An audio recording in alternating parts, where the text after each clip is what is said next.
You guys, anywhere you'd want a road trip, anywhere. Help us plan the next one. Where would it be? I'll repost some of your good ideas. My road trip goal, driving from San Diego to San Francisco along the Pacific Coast Highway. Luckily, I'm doing it next month in August for about 10 days. Hey, Sean Duras, thanks for the shout out and the feature on your Snap story. That was cool. Welcome to Saturday. I got a little bit of a late start today because I did some productive stuff this morning. And today's video is going to be a short one.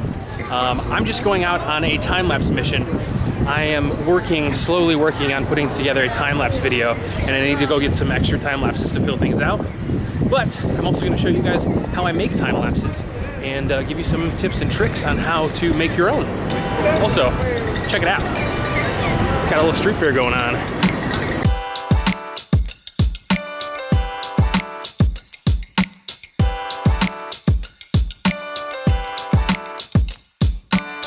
Alright, I am now in Herald Square, and the first time-lapse you're getting is at Duane Reade. This may seem weird, but they have a second floor in this Duane Reade that has a great view of Herald Square, so that's where I'm headed.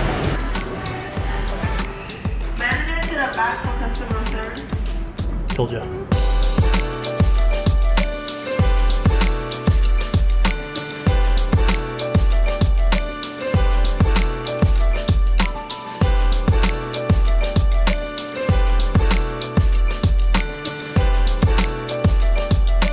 All right, we're done here.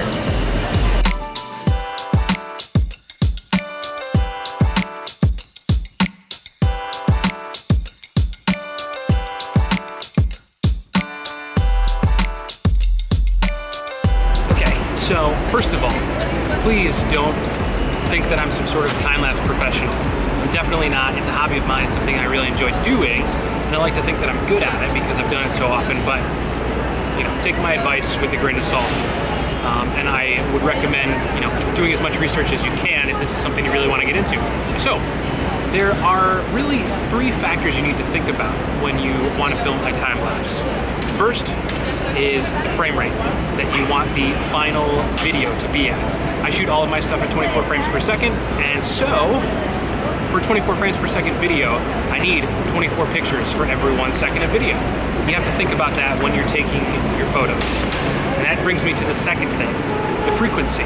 So the frequency is how often you're going to take your photos. Let me show you what I mean. If you're shooting something like a skyline with clouds, you're probably going to want those clouds to be moving very quickly because that's the point of a time-lapse. You want things to look like they don't normally look. If you were shooting cars or people walking on the street or sidewalk, you're also going to want them probably to be moving very quickly.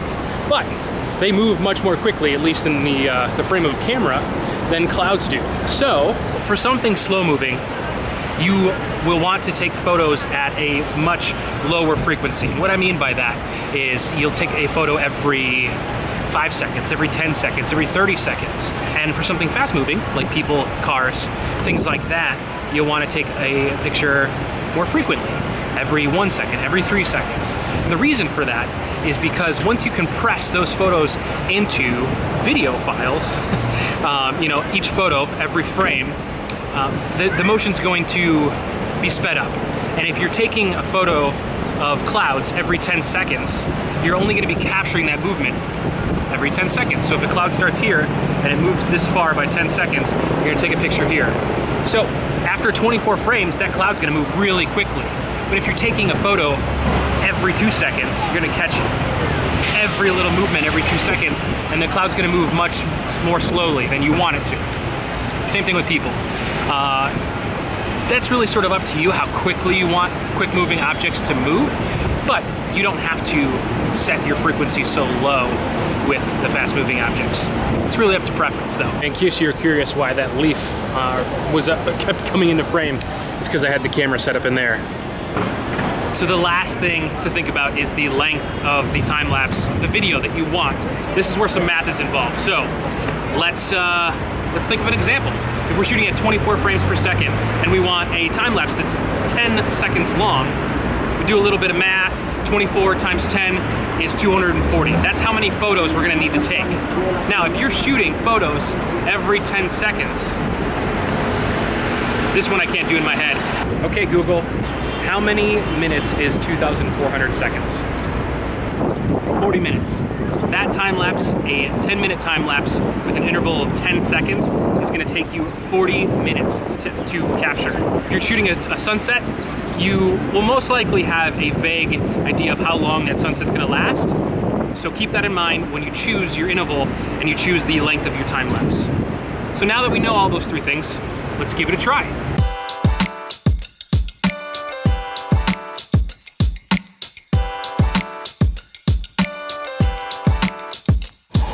So that is the true way to make a time lapse.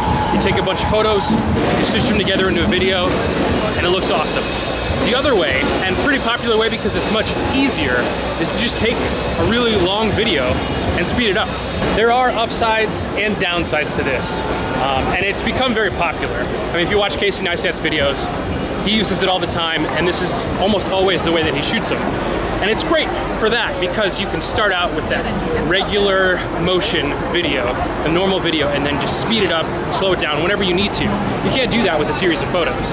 So that's the upside to it. The downside is that if you're shooting with a camera like I shoot with, it eats up your battery big time. So you always have to carry around a bunch of batteries. The other thing is that the video that you sped up doesn't quite have the same quality as an actual true time lapse, just created using photos. Let me go take a video time lapse right now, and I'll show you and compare side to side.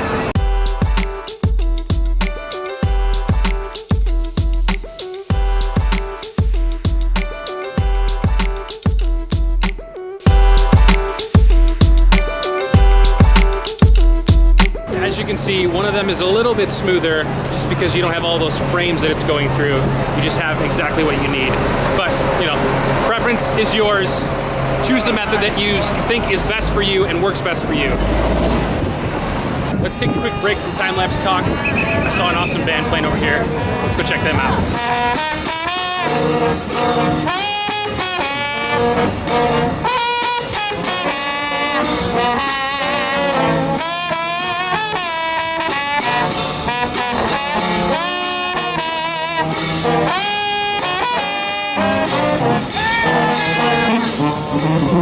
Well, they were crazy awesome. When I post the full video of them performing, which was over 13 minutes, I'll link it here. Check out the whole performance. It was amazing. But back to time lapses.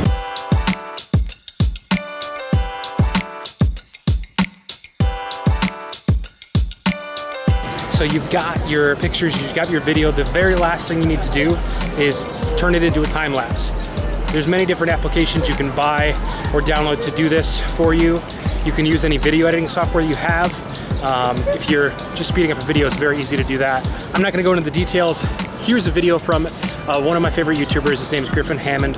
He's actually an independent filmmaker. He hosted Indie Mogul for a while, but he's got a great video on the whole process of turning your photos or video into a time lapse. Watch that video if you're curious about the last step. So that's it. I hope that you learned something. Before I go, I think it's only appropriate that I end this video with a time lapse, so enjoy the sunset. And thanks for watching.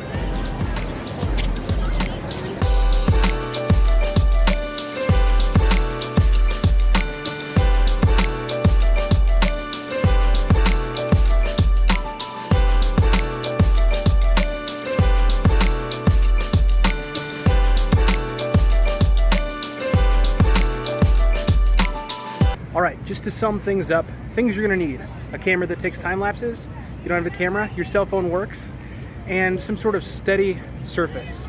Maybe that be a ledge or some sort of tripod.